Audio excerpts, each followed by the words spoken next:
manao risakaiza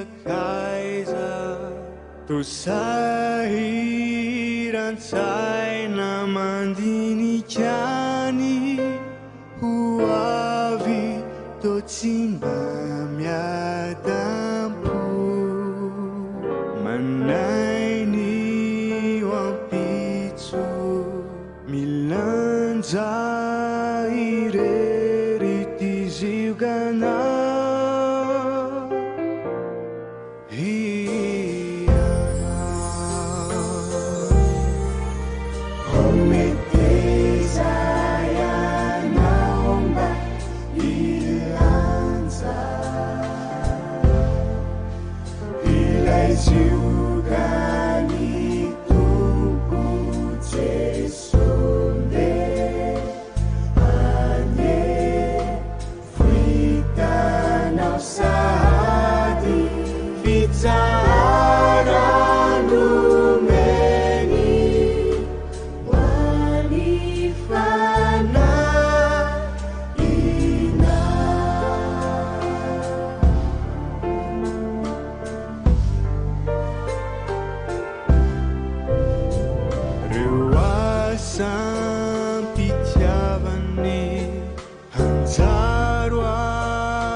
fiadanana aneo anao ry namana malala dia mbola hanohy ny fiarana mianatra ny ten'Andriamanitra isika mba ananantsika toky sy fahazahoanantoka hazahoantsika izany fiadanana izany koa manasanao aho mbola hiaraka hivavaka amiko.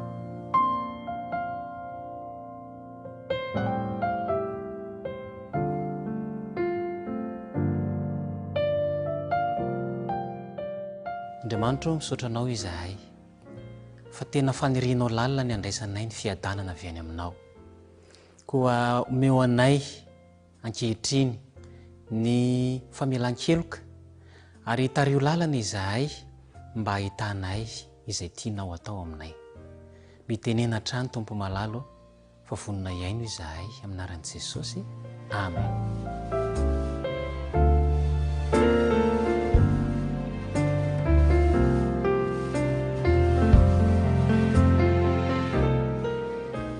Androany isika dia hijery nikasika ny amin'ilay taridalana azo antoka indrindra satria mba hivery kely ange hoe andeha hamonjy fotoana zany ianao any amin'ny tanan-dehibe. Toerana mbola tsy nalehanao mihitsy io toerana io nefa dia nahazo fanasana ianao fa misy olona te eonao aminao any ary maniry ny fahatongavanao any amin'izany toerana izany. Dia nalefa ny filazana ny amin'ny hatongavanao. Tapa-kevitra ianao ary namelona ny fiara dia niainga ny dia. Ny roso ary dia tonga tany amin'ilay tanàna nefa tsy fantatra hoe aiza ho aiza moa zany ilay toerana. Dia niodina ianao, nijery ianao, tapa-kevitra ianao fa tsy maintsy hijanona ary dia antany olona. Dia nanontany olona ianao dia hoy ilay olona hoe io toerana teneninao io mandeha amin'itsy lalan'itsy ianao. Dia miodana rehefa tonga ao dia mivadika kely eo ambadika fotsiny dia tonga ao ianao. Napetraka ao mantsy ilay fiara dia lasa ianao nandeha tongotra. Rehefa tonga tany ianao dia gaga fa ohatran'ny mila apetraka indray fanontaniana amin'olona hafa. Dia nametraka fanontaniana indray ianao ary dia talanjona satria ilay lazain'ilay olona ny fanohitra tamin'ilay tenin'ilay voalohany teo ka dia nasainy hoe diso lalana ianao fa miverena amin'iny lalana iny. Dia nanomboka kivy ianao ary nanomboka ny tebiteby, toerana mbola tsy nale, ho very aty ve za? Dia nametraka fanontaniana tamin'ny olona iray ianao izay mpivarotra lasantsy eo amin'ilay tanàna. Akory nefa ny agaganao fa dia nanoro lalana anankiray izy. Rehefa vita ny nolazainy dia navoakany taminao ilay karta izay manondro ny lalana milaza fa eto ilay toerana.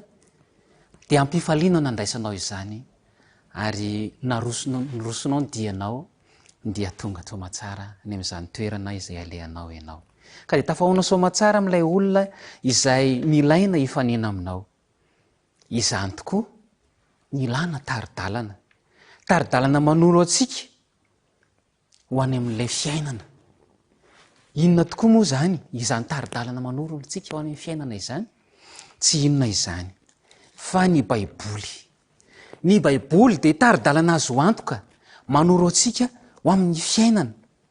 Ary mahagaga ity Baiboly ity satria efa antaonany maro nefa namakina azy, efa 2 taona mahery namakina izany Baiboly izany ary efa olona tapitrisany nefa voaova ny famakina izany Baiboly izany. Mizara 2 ny Baiboly fantatritsika izany. Testameta taloha sy ny testameta vaovao. Ary ireo olona nahazo tombontsoa nandritra ny taona maro dia nanovo zava-tsoa tao anatin'izany teny voalaza ao anatin'ny Baiboly izany. Misy amin'ireo namaky ny Baiboly ireo sy ny fikitra ary nanatanteraka izay voalaza tao ireo no noraonana tany amin'ny toerana sasany hoe raha mbola mamaky vaky an'io Baiboly io ianao dia ho vonoina. Dia tsy nampaninona azy ireo. Naleo ny maty. Toy izay tsy hanaja sy tsy hanaraka izay voalaza n'izany Baiboly izany. Nisotro ny aleoko maty mihitsy izy ireo. Ary teto amin'ny tantaran'ny firenentsika arany dia nisy izany toe-javatra izany. Fa dia maro no nisotro ny aleoko maty tamin'izany fanarahana izay ambaran'ny taridalan'ny Baiboly izany. I Staline sy ny namany ohatra dia pitarika tany amin'ny firenena komunista ary tena nasosotra sy nahasorena azy mihitsy ny mahita olona marobe mamaky Baiboly. Ka nahatonga n'le hevitra izy ireo hanenjika izay mamaky ny tenin'Andriamanitra. Tsy mety tola ny tenin'Andriamanitra. Velona sy mahery ny tenin'Andriamanitra. Nisy an'ilay mpanoratra anankiray fantadaza izany mpanoratra izany, Voltaire ny anarany. Tena mahasahira-tsaina azy isan'andro sy vaky izao. Maheno olona 12 no nanova ny fiainana nahatonga ny fiainana kristianina teto amin'ity zao tontolo izao ity. Ary izany no mahatonga ny kristianina paritaka lehibe dehibe ankehitriny. Dia maheno izany izy dia sorena i Voltaire. Ka na dia madilo aza ny sofiny dia nieritreritra izy inona no ataoko. Dia namoaka soratra izy ary naparitana izany. Dia nilaza izy zao ny fanambarana nataony. Olona 12 lahy no nanorona fivavahana kristianina fa asehoko kosa ankehitriny mba ho hita ny tany sy ny lanitra fa olona ray ihany dia ampy androdana zany fivavahana kristianina izany. Teo amin'ny tany nitsangana ny lazany an'izany teny izany dia mety ho gaga angamby ianao fa eo amin'izany toerana izany ankehitriny no lasa toby fitehirizana ny tenin'Andriamanitra ary baiboly maro be no efa navoaka avy tao amin'izany toerana izany. Maty Voltaire izy izao. Fa ny tenin'Andriamanitra kosa manao ahoana? Mbola velona ny tenin'Andriamanitra ary manao ny asa ny tenin'Andriamanitra. Mahafinaritra ny asan'izany tenin'Andriamanitra izany. Tsy sitrapon'ny olona nanoratana izany tenin'Andriamanitra izany fa Andriamanitra mihitsy no nampanoratra izany tenin'Andriamanitra izany. Izao no tsy ambaratelony ao amin'ny Petera 2:1-20. Petera 2:1-20. Izao ny voalaza. Fa tsy misy faminaniana avy amin'ny sitrapon'ny olona tany aloha rehetra fa avy tamin'Andriamanitra no tenenan'ny olona araka izay nitondrany fanahy masina azy. Avy tamin'Andriamanitra. Tsy sitrapon'ny olona zany nanaovana izany nanoratana ny baiboly fa avy tamin'Andriamanitra. Ny fomba nanoratana azy zany dia tena sitrapon'Andriamanitra. Tsy hoe akory nanao soratonon'Andriamanitra dia nanoratra ny olona, tsy izay fa izay ireo olona nanoratra ireo natao hoe mpaminany. Dia fomba nanaovan'Andriamanitra azy, Andriamanitra no milaza ohatran'ny tale jeneralina toerana lehibe anankiray zany Andriamanitra. Dia manana sekretera izy. Teny efa taratasy ny tale jeneraly dia nilaza tamin'ny sekreterany izy hoe mandefa asa taratasy any amin'ny ranona dia zao no lazao any. Dia ilay sekretera mahay no mandrafitra izy iny ary manamboatra ny fehezanteny mba homendrika sy mety alefa any amin'ilay olona izay andefasana ny taratasy. Tahaka izany koa ilay nanaovan'Andriamanitra azy, ny teny Andriamanitra tamin'ny fahitana dia nanoratra ireo mpaminan'Andriamanitra ireo. Mahafinaritra ny tenin'Andriamanitra. Ny tenin'Andriamanitra dia faminaniana ihany koa zany tenin'Andriamanitra izany. Milaza ny zavatra ho avy, mahatalanjona ny zavatra niseho. Fa ny faminanin'ny baiboly andeny mba ovakitsika vetivety ny faminaniana izay voalaza ao amin'ny Isaia 7:12. Isaia 7:12 dia misy filazana ao amin'ny Isaia 7:12 mikasika ny amin'ny Babilôna. Fa ny faminaniana momba Babilôna dia tanteraka tokoa. Andiny ny 7:20. Dia izao ny voalaza. Ary Babilôna ravaky ny fanjakana maro, tabi sy reharehan'ny Kaldeana dia ho rava tahaka ny nandravan'Andriamanitra ny Sodoma sy Gomora. Zany ny zavatra nisy. Dia ho ravana izany Babilôna izany. Taty aoriana dia rava Babilôna.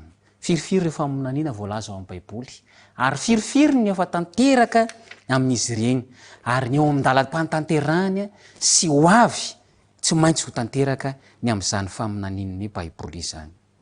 Fa manao ahoana moa fomba famakina izany baiboly izany? Ny fomba famakina ny baiboly dia atoriny ny baiboly ihany. Ary izay lazainy ny baiboly dia azavainy ny baiboly ihany.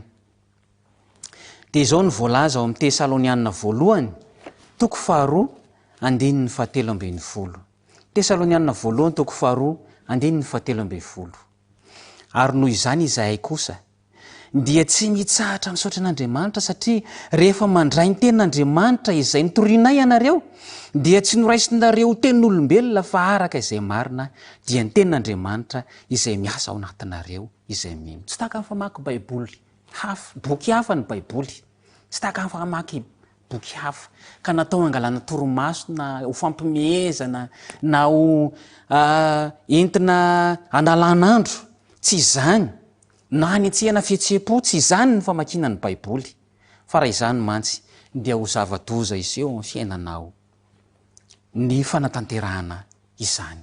Fa ny famakiana ny baiboly dia tena raisina ho tombontsoa ho an'ny tena. Afatra Andriamanitra manokana ho an'ny tena ny famakiana ny baiboly. Tsy azo anesorana, tsy azo analana, tsy azo ampiana ny famakiana ny baiboly. Ka ny hevitro no ampiasaiko fa manana ny heviny ny baiboly. Izao no fanambarana ny tombontsoa azontsika avy amin'ny famakiana ny baiboly. Dia hoe dinihonareo ny soratra masina, satria ataonareo fa ao aminy no anananareo fiainana mandrakizay, ary ireny no manambara ahy. Jaona 5:7-8. Asaina mandinika soratra masina isika satria manambara fiainana mandrakizay ireny ary manambara ny Kristy mba azahoantsika fiainana izany. Voalaza ny tenin'Andriamanitra Mateo 4:4 fa sakafo hohanina izany, tsy ny mofo ihany no iveloman'ny olona fa ny teny rehetra izay aloaka ny vavan'Andriamanitra.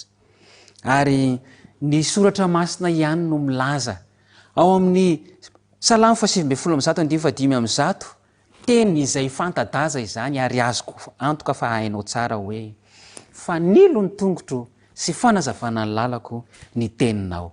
Koa raha tiantsika iny andeha amin'ny fahazavana, azo fiainana mandrakizay, anana fiadanana tsisy ahiahy, dia raisoka avakio ny tenin'Andriamanitra fa manoro antsika izany amarana anazy. Dia izay voalaza ny Timoty 2:7, Timoty 2:7 andininy 6:9 sy ny 7:20. Timoty 2:7 andininy 6:9 sy 7:20. Dia izao ny voalazany. Timoty 2:7 andininy 6:9 sy 7:20. Izay soratra rehetra nomeny ny tsindrimandrin'Andriamanitra dia mahasoa koa fampianarana, ho fandresen-dahatra, ho fantsiana izay diso, ho fitaizana amin'ny fahamarinana, mba ho tanteraka ny olon'Andriamanitra ho vonona tsara ao amin'ny asa tsara rehetra. Mba tianao ve ny anana izany sy hianatra izany ten'Andriamanitra izany, mba azahoanao fahatanterahana sy fahamasinana, fiadanam-po tanteraka, raisoka avakio ny tenin'Andriamanitra. Izy ane hitay anao, ame anao ny fiadanana, hivavaka isika.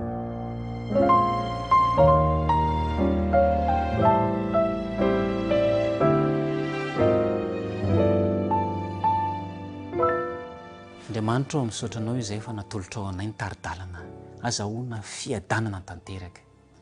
Dia ny teninao izany, omeo anay ny hery azahoanay mamaky izany, ka hamaky izany izay eo am-pivavahana, handraisanay ny fiadanana avy aminao.